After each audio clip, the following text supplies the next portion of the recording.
ไฟเดอร์เนี่ยมันเนี่ยอุตสาหกิจน้ามาก็เนี่ยเขาบวกกันแล้วเนาะวันนี้เขาถอยไปลืมเลยเขาคิดว่าเขายังบวกเอาต่อโต้มาก็นะมันจะบอกแฟกต์กับบอกแฟกต์เป็นเสียขาออกไปเมื่อกี้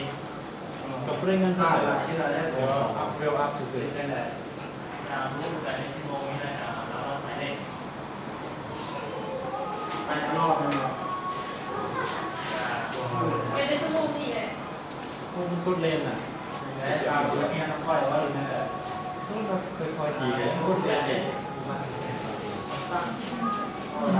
ได้สิก็ได้อยู่อ่ะกิจยามเขาเป็นรถตัดตาผมว่าเดี๋ยวก็ไปนิดเดียวเรียกว่าตายไม่มีวันแต่วิ่งตายเป็ดเข้าไป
เด้อ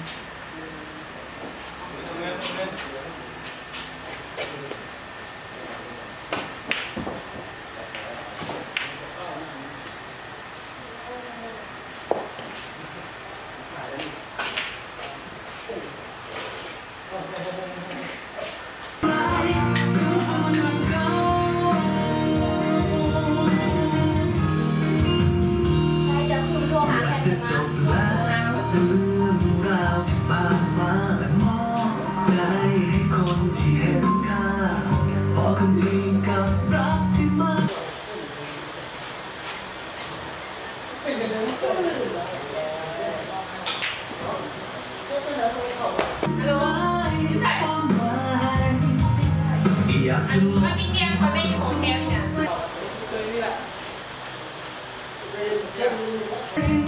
มันก็คือเรื่องสมุนมันเนี่ยมันเดียวมีเด้ออันนี้วะโอ้เยอะมากโอ้ที่สุดออกมาอันนี้แหละอันนี้แหละ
กินไหม เอากินแม่กินแม่เอาเย็นใส่เต็มเต็ม แล้ว เป้าเลยดิ เฮ้ยยังกลัวอะไรเลยเอาละ ลูกกระเด็นอ่ะ เมาอะไรได้เนี่ย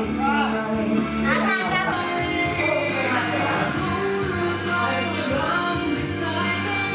ฮ้ยคุณเนี่ยอะไรคุณเนี่ย มึดคนไล่ตาเลยคนโจ๊กแล้วคนเดียว เบิร์ดเลยเนี่ยเบิร์ดเลยเดียวเลย อีสานอีสานคนหนึ่งใหม่ เด้เชียว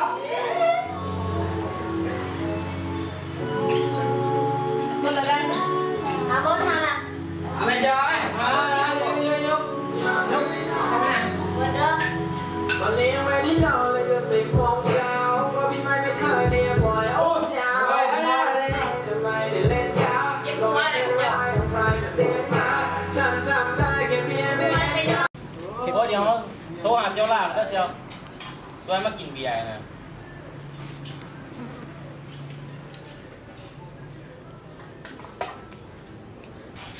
ด้วยเราพี่เจ้าโอ้รถนี้กาแฟมึนเลยเนาะไอ้ตัวไฮ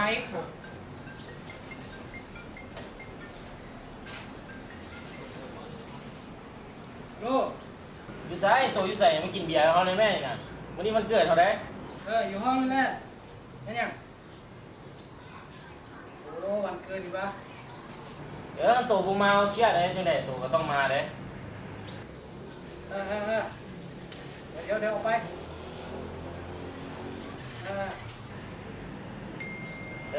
เจ๊มาเด้อ นี่นะ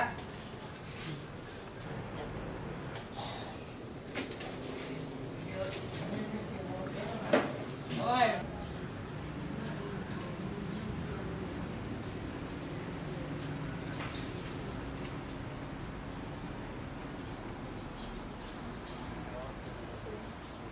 ทายมองไป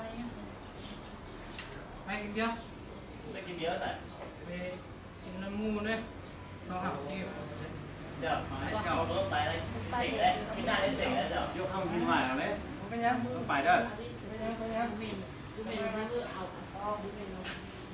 ก่อนตัดโบ คุณมาเจ้า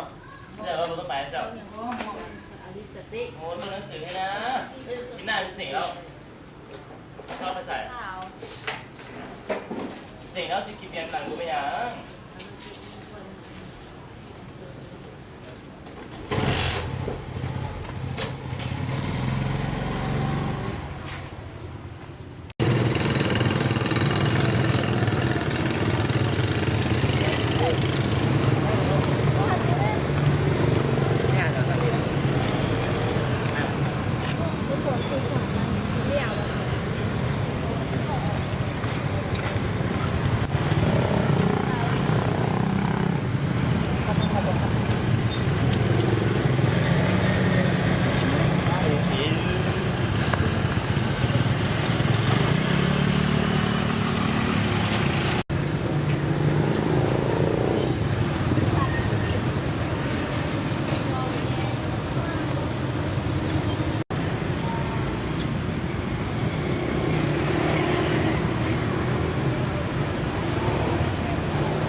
เมื่อกี้นี่ก็มีตอนนี้ก็มี เอายก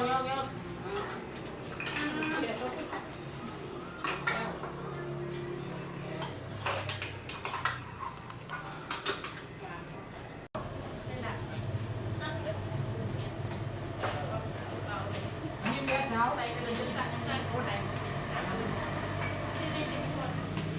บางเพลงยังอยู่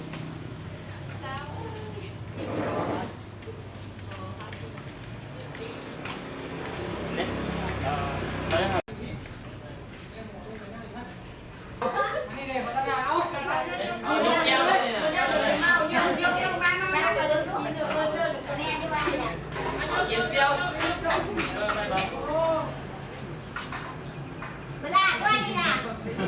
ไม่ยังพอแม่ แม่ก็สิมาเบิ่งความอันการเป็นอยู่ของลูกนี่แหละว่าลูกอยู่จังใดลูกนี่มากินมาลินนะนี่บ่ สมบูรณ์ทุบของมา คันโทรบอกแหละแม่นี่โทรหาลูกเราบ่ได้โทรศัพท์มันเอาไปใช้ แม่มาให้ยังไงให้เพียงอยู่เพื่อนบ่ แม่ฝากเงินให้ลูกหันให้ลูกมาเฮียนตั้งใจเฮียนเป็นอย่างลูกคือมาเฮ็ดอันนี้ลูกก็มีเหล้ากินเบียร์เป็นอย่างนี้ นี่ตะมุ่งเลยไม่บ่มึงก็เป็นกันนี่นะ โอ้ยยังไปสนนะเซียวเก่ายังไปสนนะ ถ้าลูกเรียนอันนี้น่ะกลับบ้านนะแม่สาวต้องรู้แล้ว เอาอย่าทำเป็นดื้อเลยลูก เย็น เอาเลยพอเลย กูเฮ็ดนะเซียวโอ้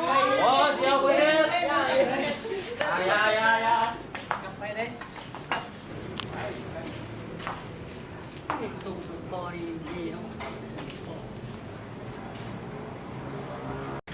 มันเหลือใจเด้เด้ลูกเพชรดีเหอะนะ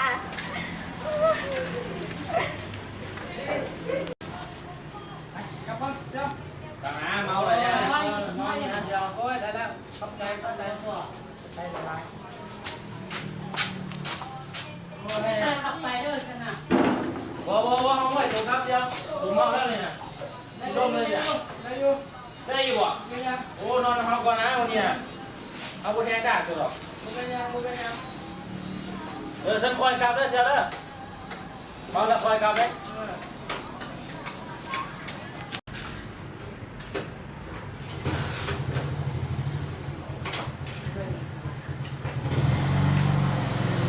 กลับเด้อ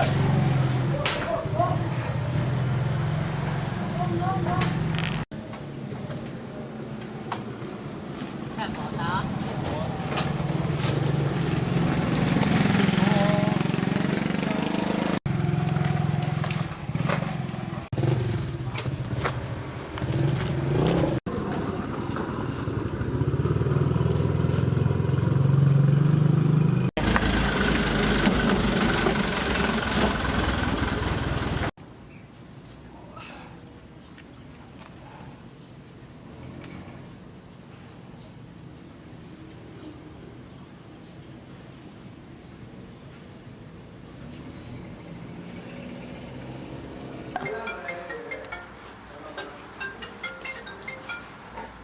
ฮัลโหล มาฮับเลยลมอยู่พี่นะ ข้าเวียด สาร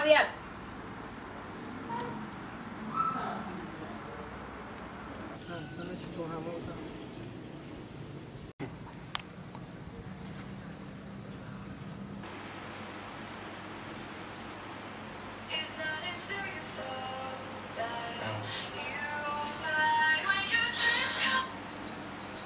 ฮัลโหลอย่างเชี่ยว สายเชียวมาฮับเด้รถลมอยู่นะทางพี่นะ โอ้ขายเรียกได้เชียวเลยกูว่างเด้อทำนี้แหละ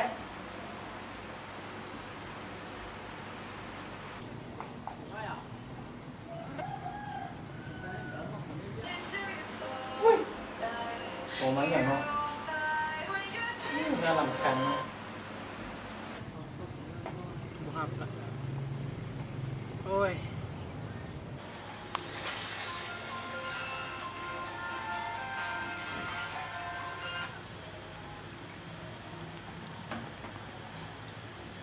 เอาลอง สายเชียว งานเชียว พี่สายอยู่นะทางพี่นาโอ้บ่ได้ไปข้าเวียกคอยเสียวกินเว้ยนั่นแหละ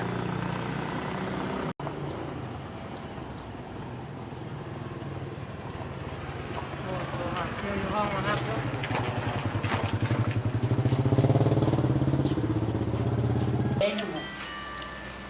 มันผ่านเข้ามาเนี่ยเจอกันเจอร้านอ่ะ ออกใจกำลังไทยก็เลยมัว ไม่อย่างเสี่ยว โอ้เชียวอยู่ห้องบ่มาฮับแต่รถลมอยู่พี่นะ เห็นรถล้มอ่ะเราแล้วให้เบยไปก็ไปกินเบียร์ตอนนี้ยุ่ใส่เนี่ย อยู่ดีเลยโดยน่าจะไปเดี๋ยวนี้เจ้าไม่รู้ท่าไหนเบยคนมาป่ะโดยเราจะออกไปเจ้า นี่ละ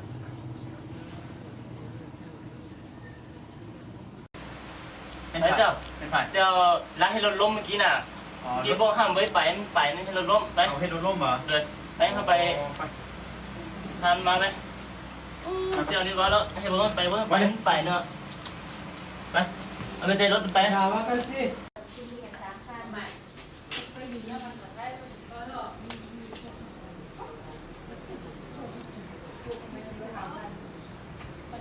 จบกว่ายืนอยู่เอาไปเป็นเรื่องอะไรแบบนี้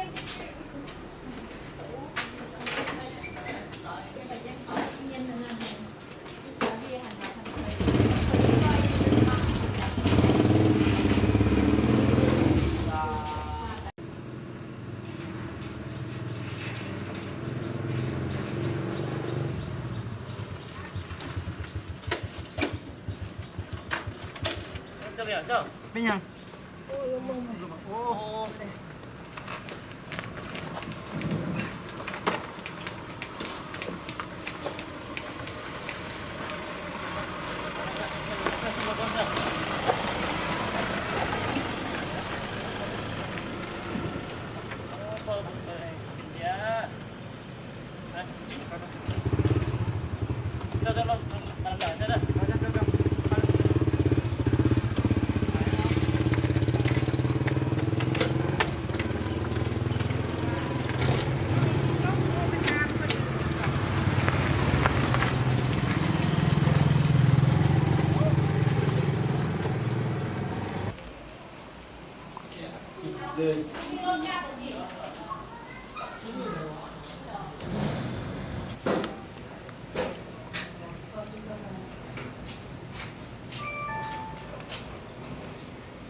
โอ้โหไม่อยู่เพื่อนบ่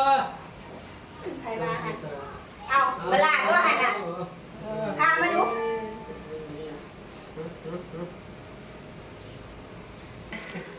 ดีแล้วลูกเอ้ยที่ลูกหันสำนึกผิด